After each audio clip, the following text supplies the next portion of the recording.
అంటే ప్రజల విశ్వాసం కాంగ్రెస్ ప్రభుత్వం పైన మెండుగా ఉంది కాబట్టి జూబ్లీలో ఇంతటి ఘన విజయం సాధ్యమైందనేది ఎంపీ చామల కిరణ్ కుమార్ రెడ్డి చెప్తున్నారు. రాజయ్య గారు, సో ఎలక్షన్స్లో గెలుపు ఓటము సహజం, ప్రభుత్వాలు మారడం సహజం. మీరు వరుసగా రెండుసార్లు అధికారంలో ఉన్నారు కాబట్టి సరే మూడోసారి అధికారం పోయారనుకున్నప్పటికీ కూడా తర్వాత జరిగిన ఎన్నికల్లో కూడా లోక్సభ ఎన్నికల్లో అంతకుముందు 10 సంవత్సరాల అధికార పార్టీగా ఉన్నటువంటి బీఆర్ఎస్ లోక్సభలో ఒక్క సీటు కూడా గెలుచుకోకపోవడం, తర్వాత వచ్చినటువంటి బై ఎలక్షన్ కంటోన్మెంట్లో వచ్చినటువంటి బై ఎలక్షన్ సీటు సిట్టింగ్ స్థానం కోల్పోవడం, ఇప్పుడు ఈ సిట్టింగ్ స్థానం కూడా కోల్పోవడం, ఎక్కడ లోపం ఎక్కడ జరుగుతోంది? 10 సంవత్సరాలు వరుసగా రాష్ట్రాన్ని పరిపాలించినటువంటి పార్టీగా ఇంతటి సరే గెలుపోవడం సహజమైనప్పటికీ ఈ స్థాయి మొత్తం డౌన్ఫాలే కనిపిస్తున్నటువంటి ఒక విమర్శ ఉంది. లోపం ఎక్కడ ఉంది?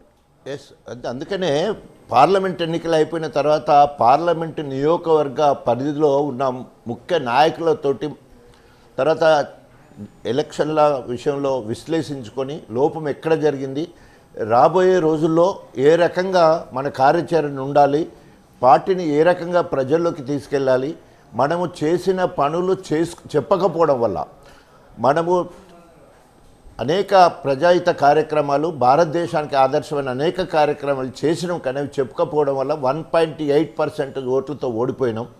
సో ఇది ఇప్పటికైనా కూడా ప్రజలకు అన్ని విషయాలు క్లియర్గా చెప్పాలనే ఒక నిర్ణయంతో గతంలో జరిగిన అనేక తప్పులను ఆత్మ పరిశీలన చేసుకొని ఇక ముందు అలాంటి తప్పులు జరగకుండా ప్రజల్లో ఉండాలని చెప్పేసి దిశానిర్దేశించడం వల్ల ఇప్పటికీ అనేక సందర్భాల్లో అది లగ్జర్ల విషయం కావచ్చు, ఫార్ములా ఈ రేస్ కావచ్చు, తర్వాత అనేక అక్రమ అరెస్టుల విషయంలో కావచ్చు, సోషల్ మీడియాకు సంబంధించిన వాళ్ళని అరెస్ట్ చేసే విషయం కావచ్చు, అదేవిధంగా రైతులకు ఈ రోజు వరకు బోనస్ ఇవ్వకపోవడం కావచ్చు, వేసంగి మొన్న 1160 కోట్ల బోనస్ ఇవ్వాల్సి ఉంటే ఇప్పటికీ ఇవ్వలేదు, 48 గంటల్లో బోనస్ ఇస్తామని చెప్పేసి ఇప్పటి వరకు ఈ పంటకు కూడా ఏని పరిస్థితి కనబడుతూ ఉన్నది.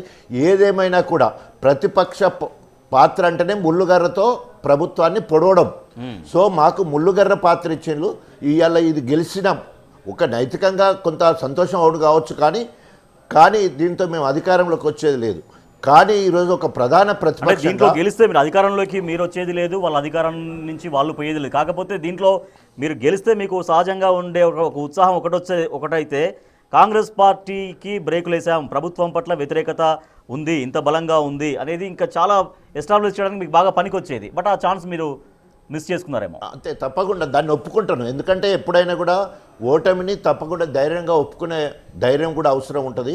సో ఎప్పుడైతే ఎలక్షన్లు అన్నప్పుడు చాలా ముందు వరుసలో బీఆర్ఎస్ పార్టీ ఉంది. ఎందుకంటే ప్రజా పోరాటం చేస్తూ ఉన్నాం, ప్రజా పాలన మీద మరి అనేక విషయాల్లో పోరాటం చేయడం వల్ల చాలా ప్రజలలో రికగ్నేషన్ వచ్చింది.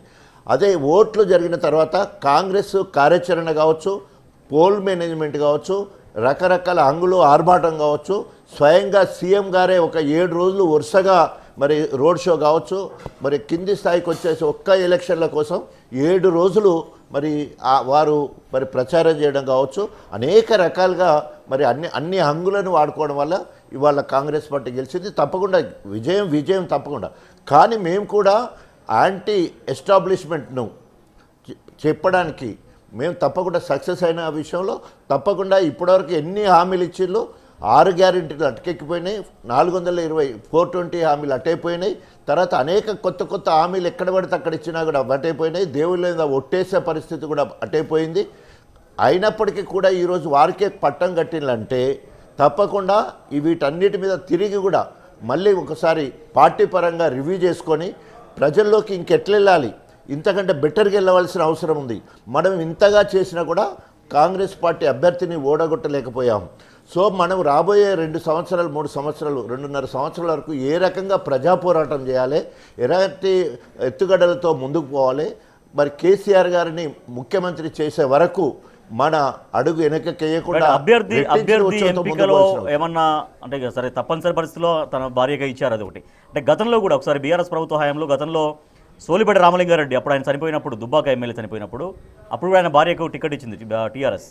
అప్పుడు కూడా విజయం సాధించలేదు అని భార్య. అంటే అదేమన్నా అంటే మహిళల పట్ల ఎక్కువ ఆదరించలేకపోతున్నారా? అంటే మగవాళ్ళు ఉంటే నాయకత్వం వేరుంటుంది, వాళ్ళ భార్యలుగా ప్రజల్లో పెద్ద మమేకం కారేమో, వీళ్ళని గెలిపించి ఎందుకులే అనే ఫీలింగ్లో ఏమైనా ఓటర్లు వస్తున్నారా? ఎందుకంటే ఆల్రెడీ అనుభవం జరిగింది మీకు. కాంగ్రెస్ హయాంలో కూడా వైఎస్ రాజశేఖర రెడ్డి గారు ఉన్న హయాంలో కావచ్చు, అంతకుముందు కావచ్చు ఎప్పుడైనా కూడా ఒక ఆనవాయితీగా వస్తూ ఉన్నది. ఒక కుటుంబం నుంచి వెళ్ళి ఒక కుటుంబ యజమాని చనిపోయినప్పుడు మళ్ళీ నెక్స్ట్ స్థానంలో ఉండే భార్యకు టికెట్ ఇవ్వడము ఇప్పటి నుంచి వెళ్ళి కదా ఆనవాయితీగా ఉన్నది. ఒక్కొక్కసారి అయితే ఇతర పార్టీ వాళ్ళు పోటీ కూడా పెట్టకుండా గెలిపించిన సందర్భాలు ఉన్నాయి మహిళా అభ్యర్థిని. సో ఇక్కడ ఒక మహిళా అభ్యర్థి అని కూడా చూడకంటే భర్త చనిపోయాడో మనం పెట్టాము, కానీ ఇక్కడ అన్ని రాజకీయ పార్టీలు ఒక్కటైపోయి ముక్కుమ్మడిగా ఒక మహిళా అభ్యర్థి సునీత మీద అనేక రకాలుగా విమర్శలు, కుటుంబ సభ్యుల మీద విమర్శలు అనేక రకాలుగా చేశారు.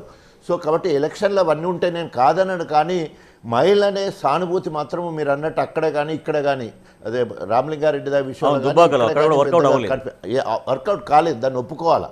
ఎందుకంటే ఎట్లాగూ డైరెక్ట్గా అంటే అప్పటి వరకు ఒక ఇల్లాలుగా ఉండి రాజకీయాలకు వచ్చినప్పుడు తప్పకుండా కొంత భాష కావచ్చు, రాజకీయ పరిజ్ఞానం కావచ్చు, విషయ పరిజ్ఞానం కావచ్చు, తర్వాత రాజకీయ ఎత్తుగడలు కావచ్చు ఉంటాయి. కానీ మేము ఎట్లా మొదటి నుంచి ఎట్లా ప్రకటించుకొచ్చినాం, ఈ election Congress versus BRS party అట్లే చూసినాం. కానీ అభ్యర్థుల మధ్యలో ఇది పోటీ అని అప్పుడు అనుకోలేదు, ఇప్పుడు కూడా అనుకోవట్లేదు. సో తప్పకుండా ఏదేమైనా కూడా కాంగ్రెస్ పార్టీ మీద ప్రజాహిత పోరాటం చేస్తాం, ప్రజాస్వామ్య పోరాటం చేస్తాం. ఇచ్చిన హామీలు నెరవేర్చారు. ఒకవేళ కనుక సునీత గారు గెలిచినా కూడా మేము కేటీఆర్ గారు కూడా చెప్పారు, ఏదైతే హామీలు ఇచ్చారో అవన్నీ నెరవేర్చే వరకు రైతుల పక్షాన ఉంటాం, పట్టణవాసుల పక్షాన ఉంటాం. తర్వాత మరి కాంగ్రెస్ పార్టీ ప్రభుత్వాన్ని నిలదీస్తాం, నిగ్గు తేల్చే వరకు ఉంటామని చెప్పేసి మాట్లాడడం జరిగింది. Right. Thank you so much doctor Tatikonda Rajaiah గారు.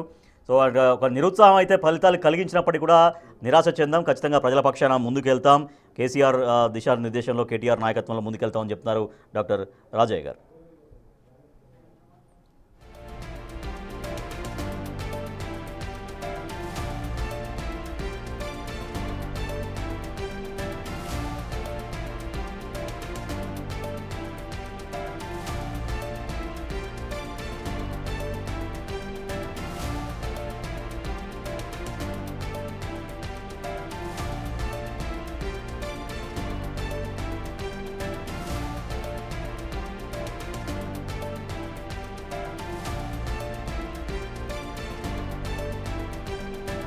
జూబ్లీ హిల్స్ ఉప ఎన్నికలో కాంగ్రెస్ పార్టీ అభ్యర్థి నవీన్ యాదవ్ ఘన విజయం సాధించారు.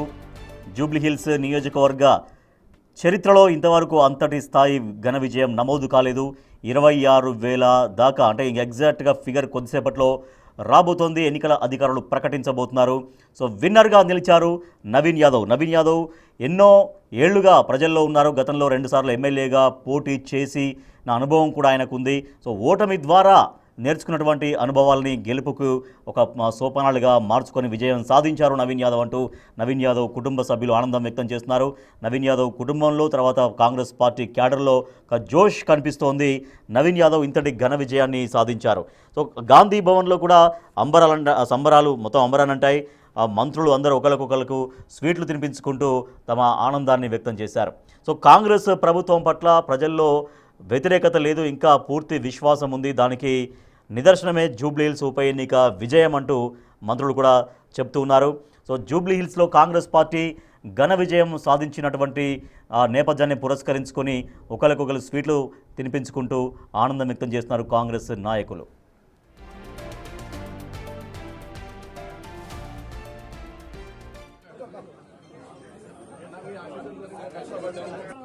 శివాల